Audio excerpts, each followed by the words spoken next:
لم یاتی نذیر کفی نظرین لم یاتی نذیر کفی نظرین مثل تو نہ شد پیدا جانا جگ راج کو تاج تورے سر سو جگ راج کو تاج تورے سر سو ہے تجھ کو شہیں دوسرا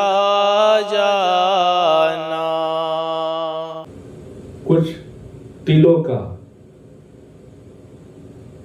ٹکڑا نکالا جو جمع ہوا تھا اور خود نے چبایا اور چبا کے آپ کے منہ میں ڈالا۔ سبحان اللہ۔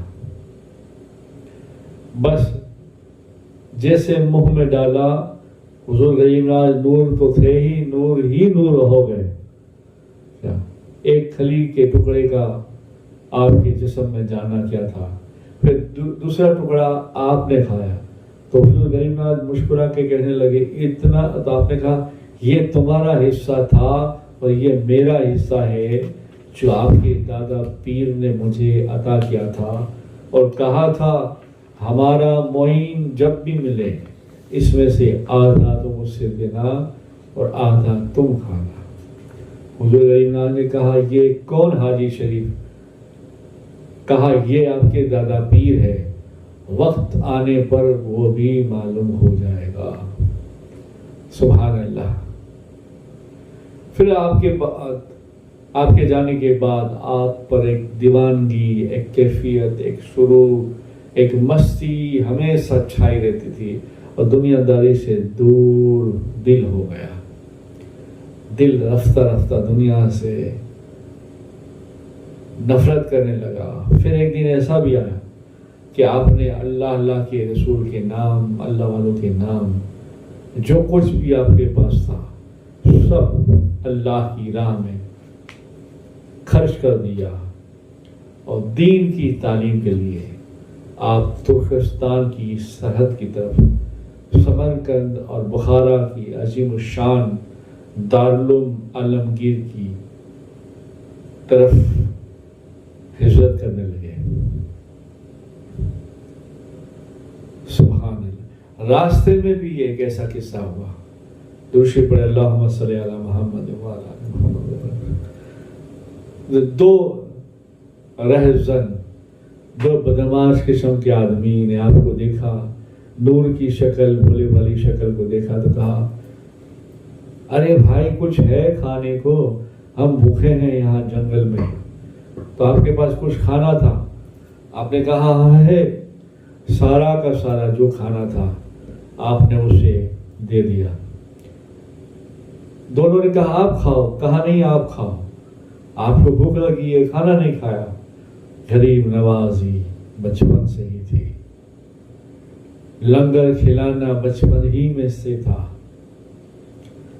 پھر کہا ٹھیک ہے کھانا تو کھلا دیا، اور کوئی رقم ہو تو دے دو۔ تو آپ کے پاس جو بھی رقم تھی وہ بھی دونوں بدماشوں کے حوالے کر دی۔ دونوں میں سے ایک نے کہا کہ سب کچھ ہمیں دے دیا، آپ کیا کرو گے؟ آپ کو تو بہت دور جانا ہے۔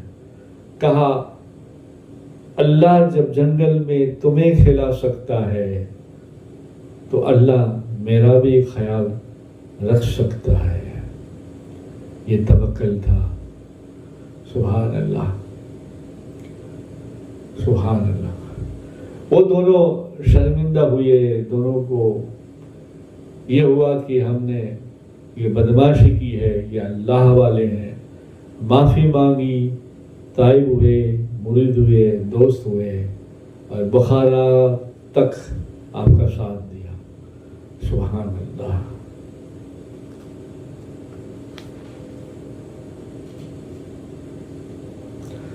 پھر آپ نے بخارا پہنچ کر علم میں دین حاصل کیا اور علم دین حاصل کرنے میں وقت صرف کرنے لگے.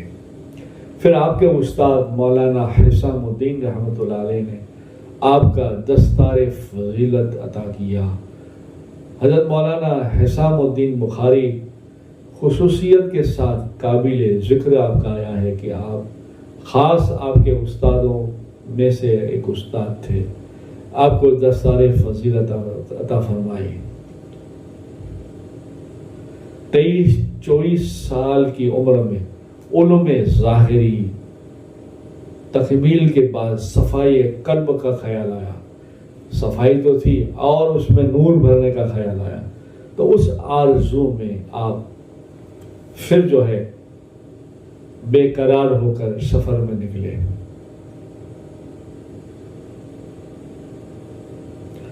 پھر حضرت شیخ نجم الدین کبرا رحمۃ اللہ علیہ سے بھی ملاقات ہوئی.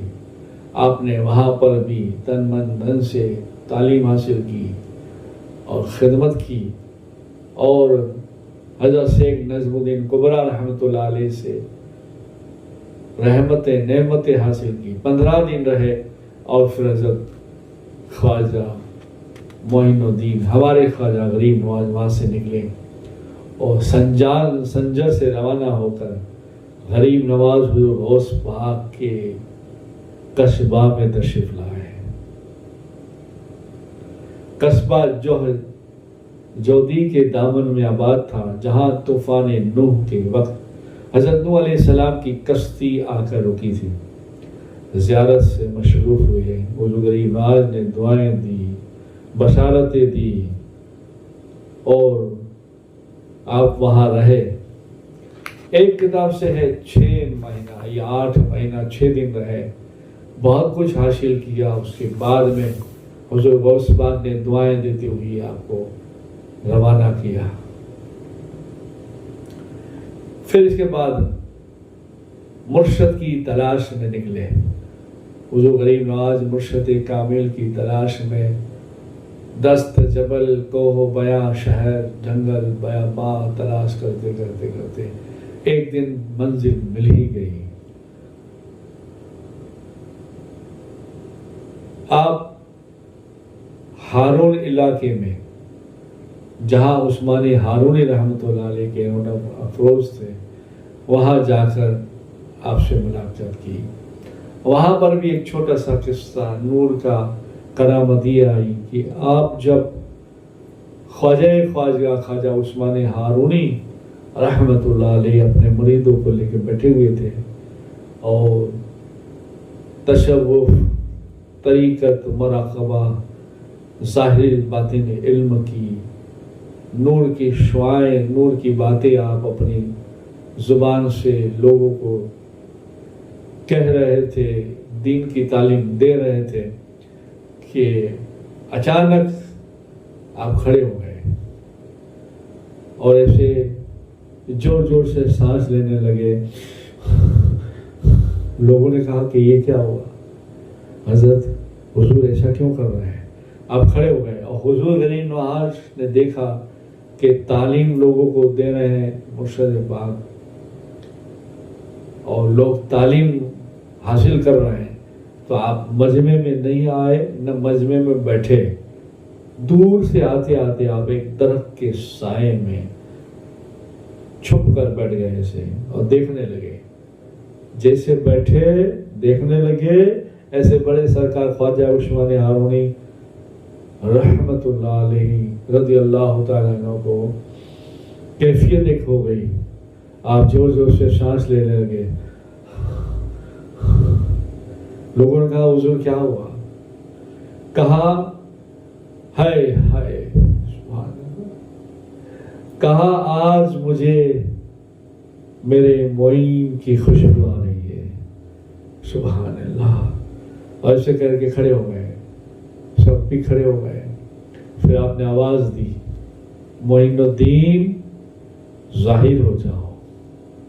حضور غریب نواز بڑے ادب سے ہاتھ باندھے ہوئے سرکار کی خدمت میں قدم مشی کی، دستپوشی کی.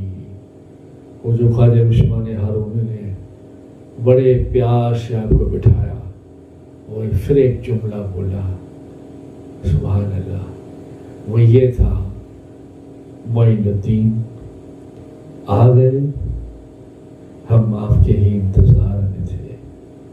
سبحان اللہ، سبحان اللہ. معین الدین آ گئے، ہم آپ کے ہی انتظار میں تھے. پھر آپ نے کسی مرید سے کہہ کر ایک پیالہ منگوایا پانی کا.